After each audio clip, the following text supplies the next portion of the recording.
और अभी आपको बताएं कि कराची में मुहाफिज भी डाकू के निशाने पर हैं। अख्तर कॉलोनी सिग्नल के करीब पुलिस मुकाबले में एक एहलकार शहीद जबकि दूसरा जख्मी हो गया। जख्मी पुलिस एहलकार जिना अस्पताल में जेर इलाज हैं और बोल के नुमाइंदे नदीम अहमद अभी वहीं पर मौजूद है। मजीद उससे जान लेते हैं। जी नदीम, बताएगा क्या वाकया पेश आया और जख्मी एहलकार की हालत कैसी है? जी हाँ, जख्मी की शनाख्त अजहर के नाम से हुई है, जबकि जो शहीद एहलकार है उसका नाम अदनान बताया जाता है।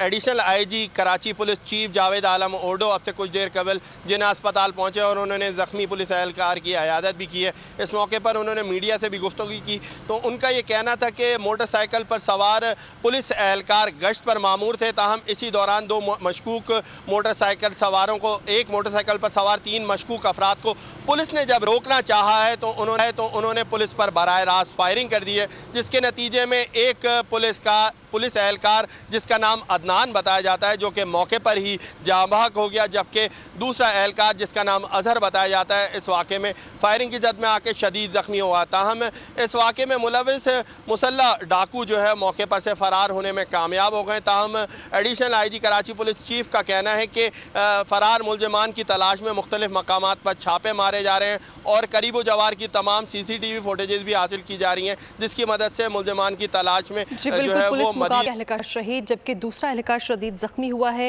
नदीम अहमद हमें आगाह कर रहे थे, बहुत शुक्रिया। डिजिटल लोन स्कैम, आवाम को कर्जों के जाल में फंसाकर लूटने वाले भेड़िए बेनकाब। बोल की काविशें बाराबर साबित हो गई। ऑनलाइन कर्ज माफिया के गिर्द घेरा तंग हो गया है।